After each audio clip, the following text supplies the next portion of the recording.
by UFC lightweight Michael Chandler. Michael, thank you very much for joining us today. Thank you. And we'll take our first questions from Louise Green with MMA Crazy. Your line is open. Hi, Michael. How are you doing? I'm doing great. Great. Obviously, this is your second time out to Fight Island. Can you talk a little bit about the first time, how that experience was for you? Obviously, getting ready to be a backup for Khabib and Gaethje, and then compared to this time round when you actually have a fight scheduled. Yeah, the first trip out here to Abu Dhabi was definitely a good one. I knew there was always a slim chance that I was going to fight on Fight Island in October. There would have been a series of events that would have involved a lot of bad luck for me to end up fighting. So we really didn't want that for anybody. But I wanted to take that opportunity to prove to the UFC right away that I was going to say yes to a lot of opportunities. And the first time, I was just talking to someone else too.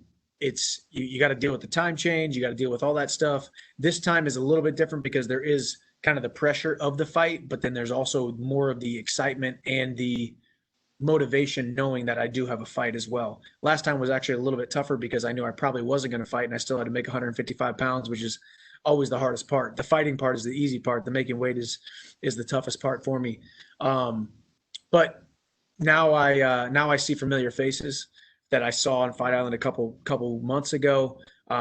Starting to get to know my new colleagues, the people I'm going to be rubbing elbows with for the next couple of years for the remainder of my career. So I'm excited to continue with this fight week, make weight, and then finally have my UFC debut on Saturday night. Yeah, and obviously it's a highly anticipated pay-per-view card. Obviously, it's the first one of the year, and of course you have the added factor of it being headlined by Conor McGregor and Dustin Poirier. What are your thoughts on making your UFC debut on this card? I think you couldn't have scripted it any better for the first chapter of my UFC career. Obviously, I came over as a pretty big signing, and the fans wanted me to fight right away, and then I had the backup opportunity. So it seems like it's been somewhat of a longer process than it actually has been because of its head-to-head line so much. But to be the co-main event on what could be the biggest card of the year for the first fight, my first fight in the UFC, and fighting a top 5 opponent, a perennial top lightweight in Dan Hooker, a guy who's going to bring it, a guy who's going to, this fight's got fight of the night written all over it.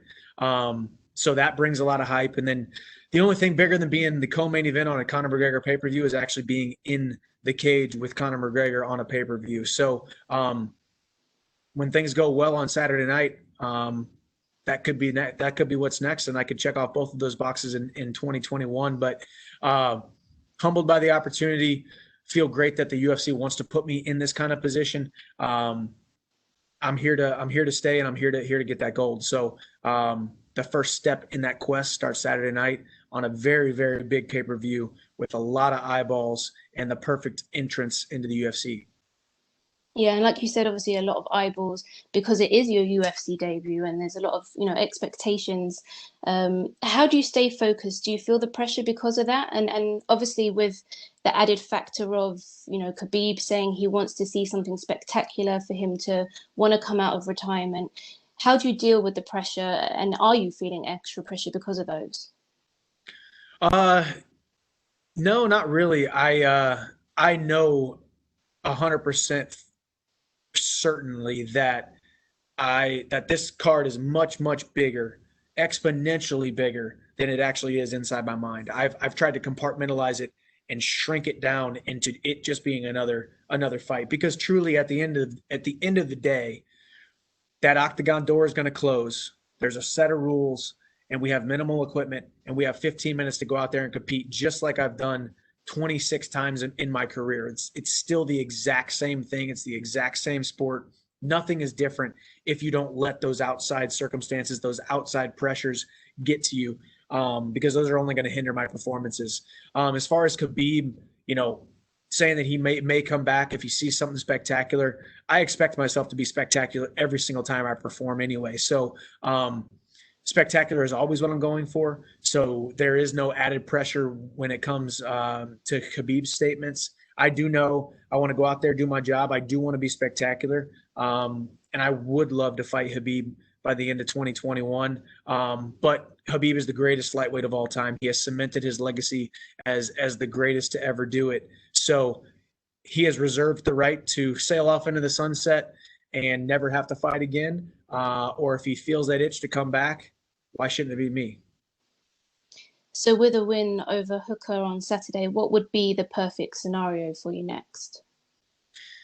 I just got to ask that because, as I said, okay, so you go out, you dominate Hooker. You got two options. Conor wants to fight you or Khabib wants to fight you. Which one do you choose? And I said, man, that's probably the toughest decision, the thickest conundrum that you can be in the sport of mixed martial arts, to have the gold staring at you and the greatest lightweight of all time, the undefeated guy in Khabib, the greatest test of your career. And then you have Conor, the biggest name, the biggest hype, probably the most money, all of those different outside circumstances. And I always say, I always go to the gold. I always go to the championship. I would forego more money. I would forego more notoriety, more celebrity, more hype to have the opportunity to fight for that gold. But we shall see what happens. And I don't know. All I know is this is the biggest promotion in the world, and Dana White knows how to run a phenomenal promotion. He's going to put together the right fights. Khabib obviously has a say in who he wants to fight. Conor has a say in who he wants to fight. So there's a lot of moving parts, as you guys have seen in the media. It hit in the headlines that I was supposed to fight Gaethje or Oliveira or Hooker, and then Gaethje again, and then it just kind of went back and forth and back and forth. There's a lot of outside circumstances that are out of my control as a competitor. So we will see. The cards will fall where they may. All I know is I got to go out there and do my job on Saturday night. All right. Well, good luck. Thank you very much. Thank you. I appreciate it. We'll go next to Sumik Dada with Sportskeeda. Your line is open. Hey, Michael. Good to see you, and I hope you're doing well. Yes, you too. Thank you.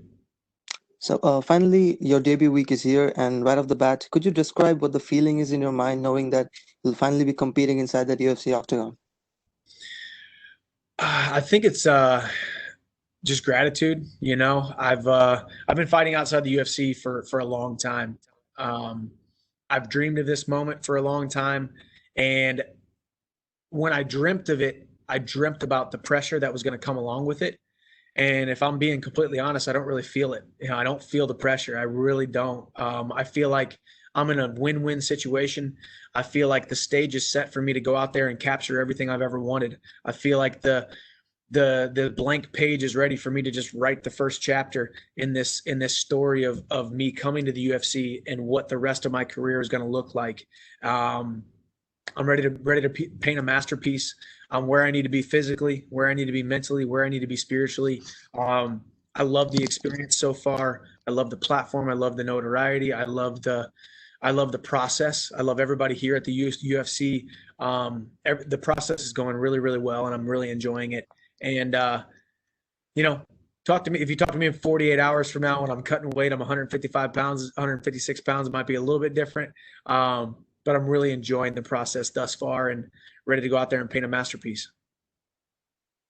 Now, speaking of your debut, your first opponent, Dan Hooker, he's been on quite a run in the lightweight division. His last fight ended in a loss, but that was a 5-round war against Dustin. Now, I don't want to get into game planning, but what do you think makes Dan a dangerous opponent, and how do you plan on dealing with his pace? I think Dan's got one of the biggest hearts in the division. I think he's probably one of the hungriest guys in the division. This is a murderer's row. This is the biggest Shark Tank that the UFC has ever coming up with when it comes to a division. The lightweight division is probably the thickest and the most deep and the deepest in the promotion. And right there, you got Dan Hooker with probably one of the biggest hearts. And the guy who knows how to dish out damage. He knows he can take damage. He's got all the physical attributes to be a champion. He's got all the skill sets to be a champion. So I've prepared. I have left no stone unturned in preparation, in game planning, where I need to be. And he poses a lot of threats, maybe more threats than some of the other guys that were on the short list of guys that I was maybe going to have to fight in my debut. but that's what excites me. That's what gets me excited. I haven't been an underdog since 2011. This is the first time I will be plus money, and it all makes sense. You know, it's my UFC debut. I got to go out there and prove it. I got to go out there and earn it. And you put me in a scenario where I got to go out and earn something and prove something. That's a recipe for success for me. I've had to do it my entire life, and this is no different. Now, now you've made it quite clear that the UFC lightweight division is one of the deepest divisions right now. I'm sure you're willing to fight all the top guys in the division, but I'm also curious, have you taken note of the guys outside of the top six, maybe, like the likes of Paul Felder, Alia Quinta, and former champion like Rafael dos Anjos? And if so, is there anyone who's gotten your attention so far? Of course. I mean, I'm a fan as well. You know, I study fights, I watch fights, I buy the pay-per-views, I sit at home and with my wife, and we enjoy the fights. So I'm always interested in the lightweight division. A lot of those names that you said are names that I've had my eye on for a long time, fighting outside the UFC and now inside the UFC. Listen, I think I got my eyes set on beating Dan Hooker and then only going up towards number one after that. But of course, everybody in that top 10 is a guy who is one win away from being thrust into the top 5, one win away from becoming a contender. So you got to keep your eye on all of them. And Paul Felder, I'm a fan of his style. Ally Quinta is actually a guy that I've trained with before. I'm a fan of his style. Dos Anjos, as you said, former champion. These guys are all great, you know, and I'm the kind of guy who has always operated with the thought that it's okay to give props to your fellow competitors, because it's not going to help you win or help you lose whether or not you give your competitors props. When I see talent, when I see skill, I call it out, and pretty much every single guy in the top 10 is an extremely skilled fighter, and I'm excited to throw my name right into the mix. Now, of course, this will be your big debut. Everyone's been waiting for Michael Chandler to finally step into the octagon, and it's going to happen this weekend. But now with what Dana White said regarding Khabib's announcement over the weekend, do you feel that adds an extra bit of pressure, or do you feel that you have to prove a point to the champion?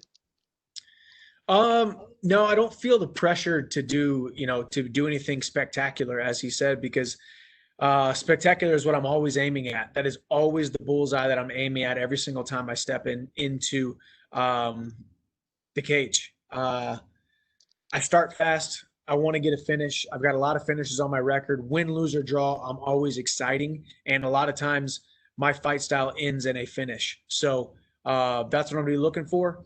Hopefully I end it quick, because the quicker it is, the more spectacular it will be. And the more enticing a fight with me may be to Khabib.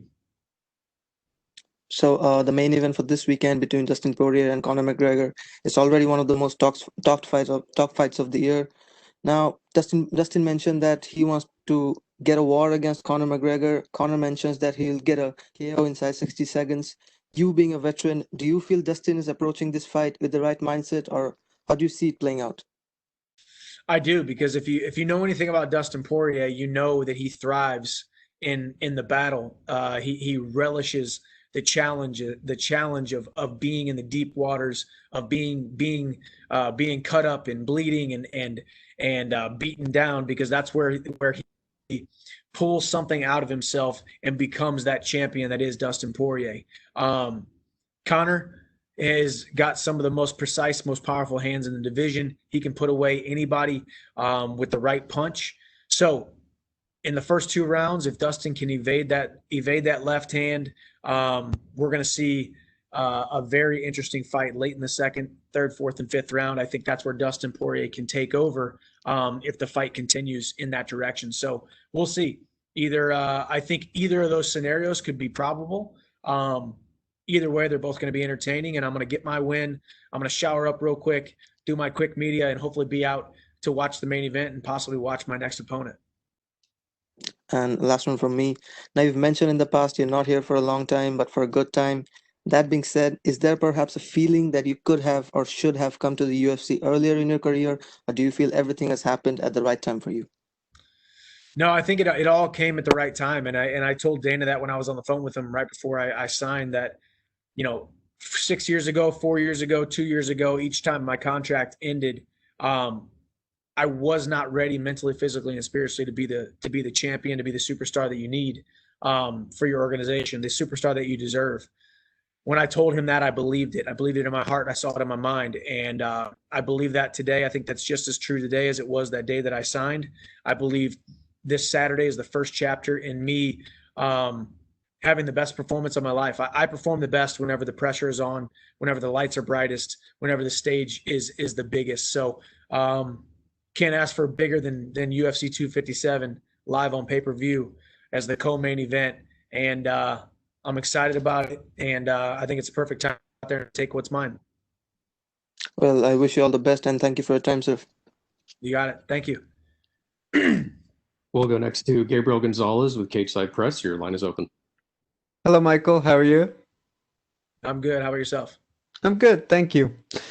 Michael, you've been part of some big fights before. Is there any fight that you can compare to, the fight week would feel up to the level of this one?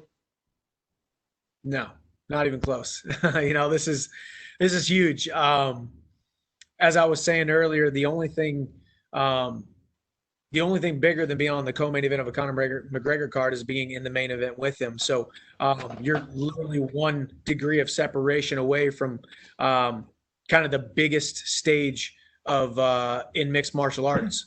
So to be the co-main event, to be the guy who every eyeball in the mixed martial arts world, seemingly every eyeball in the world, will be watching the co-main event that leads right up to Conor McGregor versus Dustin Poirier. So to be in this situation, to be in this platform, it's the biggest I could have ever dreamed of.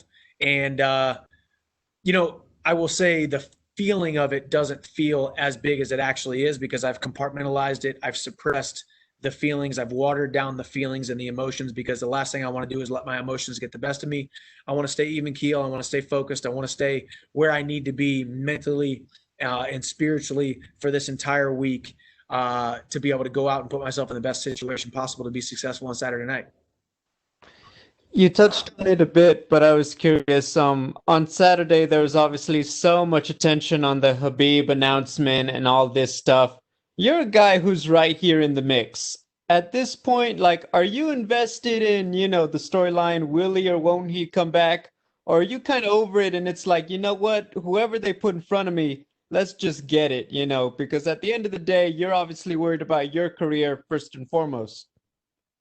Yeah, you always got to keep the main thing the main thing. And the main thing for me is my career, my matchups, whoever signs on the dotted line, whoever steps in that octagon with me, because this is a what have you done for me lately business, and you're only as good as your last fight. So I have to do my job on Saturday night.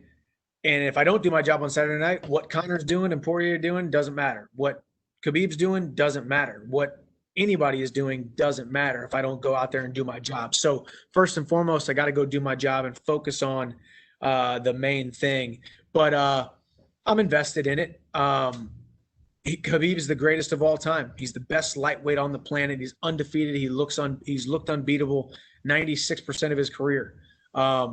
So everyone's interested in what he's doing.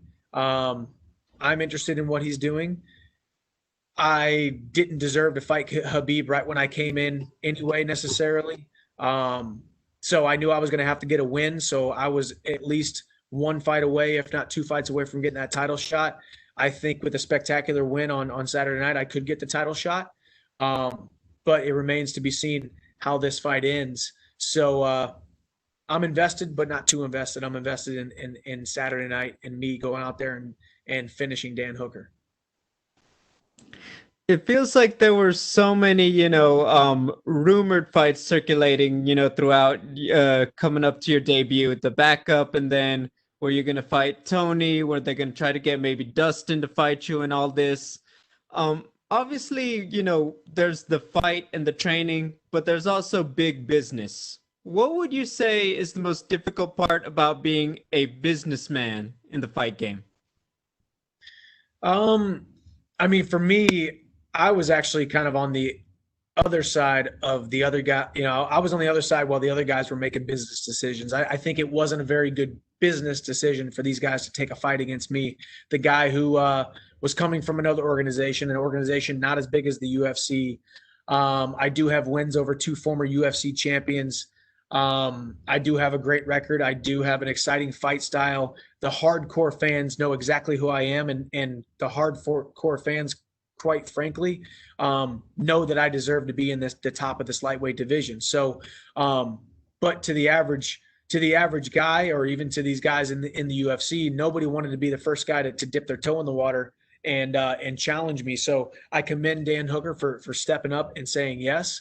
And I think it's Dana White, Sean Shelby, these guys trying to make these fights happen. And there's so many different outside circumstances, whether it be business or whether it be pleasure, whether these guys just want more time off or whether they just simply didn't want to fight me. It was an interesting experience, but it all shook out and landed where it needed to land. And we're a couple days away from my debut. Dan Hooker, January 23rd. Hey, thank you, Michael, and good luck. Thank you. We'll go next to Cote Cruz with 4-1 MMA. Your line is open. Hey, Michael, how you doing? Good. How are you? I'm doing fantastic. Good to talk to you again. Yes, sir. On Thursday, you'll experience your first press conference like there used to be before the pandemic. Dana and the rest of the guys sitting there in a bit of a free-for-all in terms of chances of trash talk. What do you think you'll do if you get in some verbal sparring with any of the other participants? Do what I've always done. Keep it respectful, but also throw a little wittiness in there. We'll see how it all unfolds. I mean, to me, a press conference, it's an entertainment thing. It's more for the fans. It's more for the media. There's nothing I can say or do at the press conference that's going to help me beat Dan Hooker on Saturday night, or help me jockey for position in a fight against Conor or Poirier or Khabib or whatnot. So we'll see. I will say I was delighted to hear there's going to be fans there. Delighted to hear that it's going to be me and Hooker as well as Conor and Poirier, and it's just us 4. So the pool of questions will be whittled down to just us 4. So I should be getting some questions. And it's my first UFC press conference, and there's fans, so it's a good time. Yeah, I was gonna say that your perfect timing about the fans coming back. How do you feel about being able to perform in front of the fans after you had all this situation of the fans being away for so long, and now they're here? So you're making your debut in front of a live crowd. Yeah, it's almost been a year, which is crazy to think. So to be fighting on the first card where fans get to come back is it's a cool experience, and it's going to be fun. It's going to be somewhat of a historic night if you think about it. I mean, a worldwide pandemic that nobody ever saw coming, that basically shuts down all spectating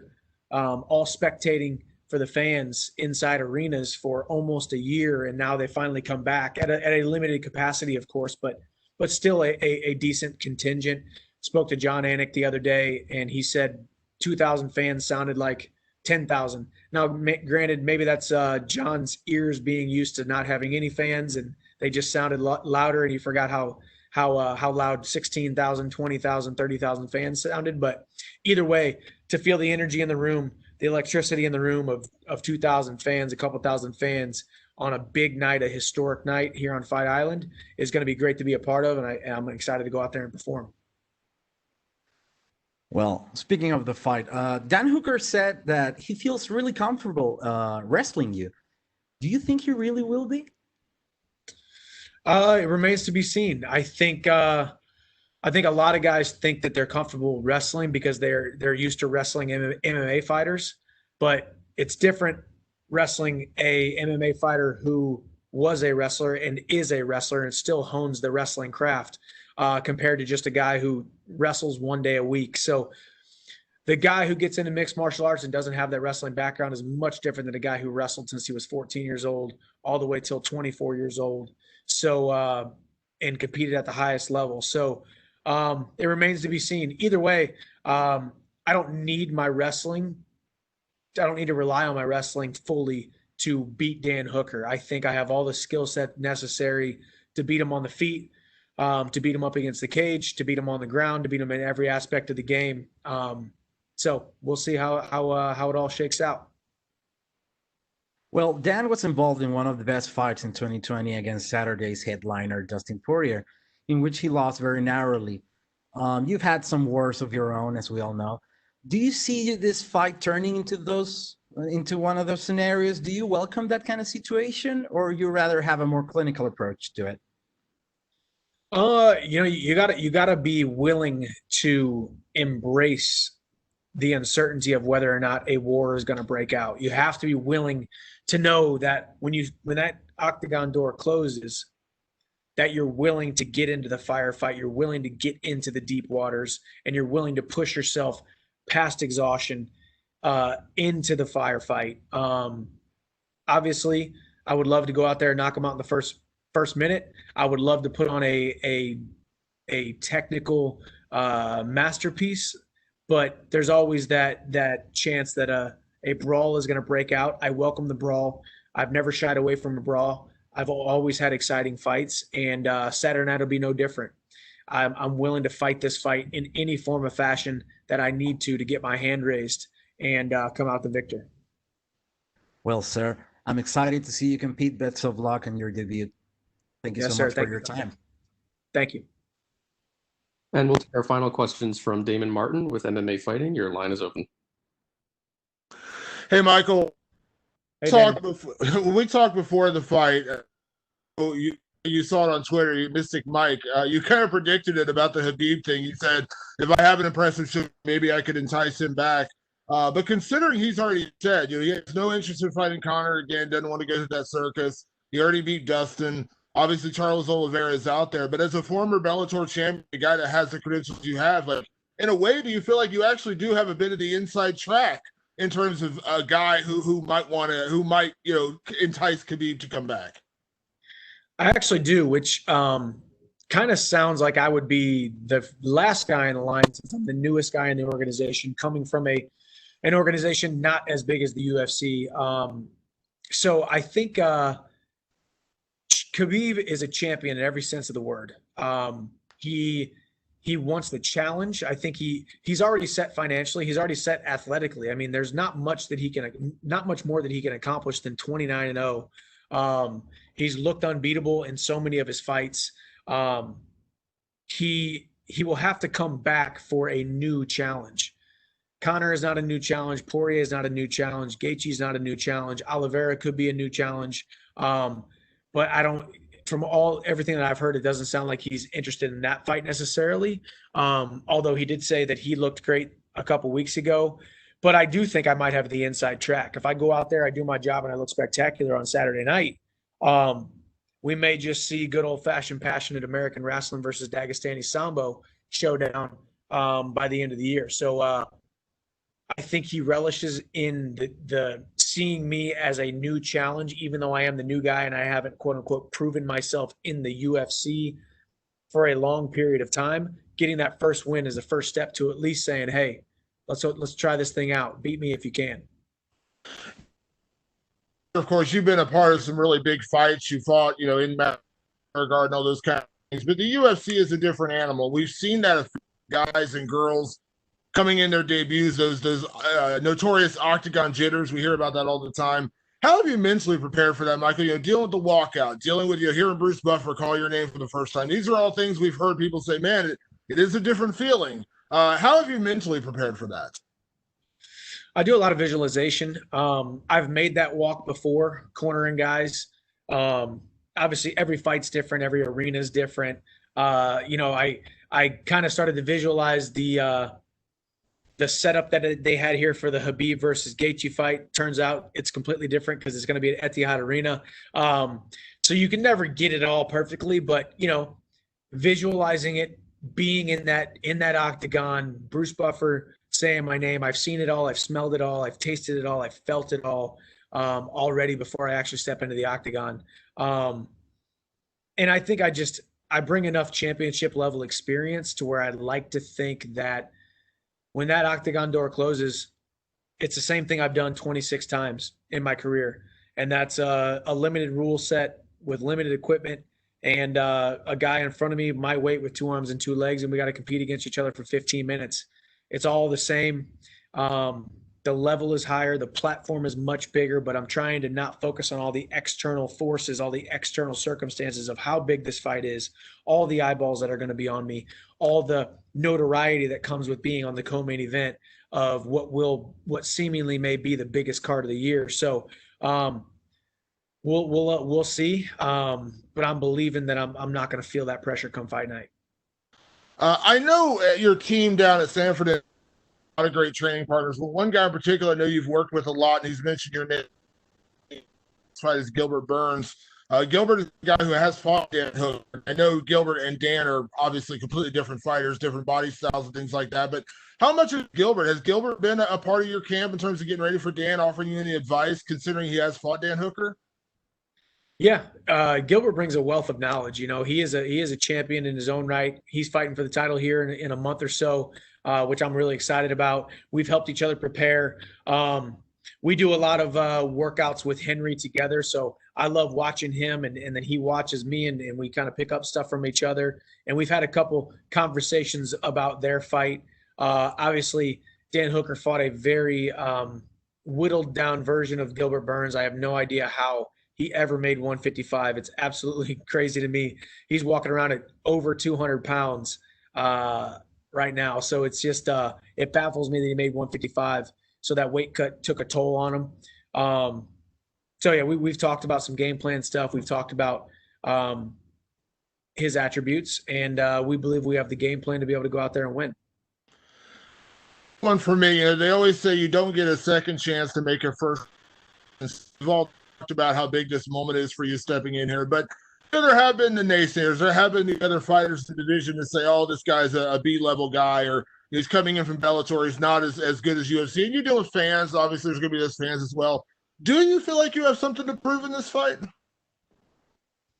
I don't think I have anything to prove, because I've never I do take those things to heart when they're said, but my performance is not trying to prove anybody right or wrong. You know, if anything, I'm trying to prove the believers right. You know, my family, my inner circle, the fans and the people that have been with me since day one, proved them right. Whenever they were out there campaigning for me that I'm one of the best lightweights in the world, even though I wasn't in the UFC, that I could beat Khabib, even though I wasn't in the UFC, that I could beat Conor. There's a lot of people out there who believe in my skill set and believe in the calling on my life. So I'm not there to prove the doubters wrong, but I am there to prove myself, my God, my family, my inner circle, and my followers and my fans right, that I am one of the best lightweights in the world. And I get to go out there and prove that. But I don't feel pressure, because if you're constantly striving for proving people right or wrong, or striving for the expectations of others, you're going to put yourself in a jail. And I try not to do that. So I just want to be free and go out there and perform at my best, and have a blast, compete hard, and get my hand raised. Thanks, man. Thanks, Damon. Thank you very much, Michael. You're all set. Appreciate you. Thank you.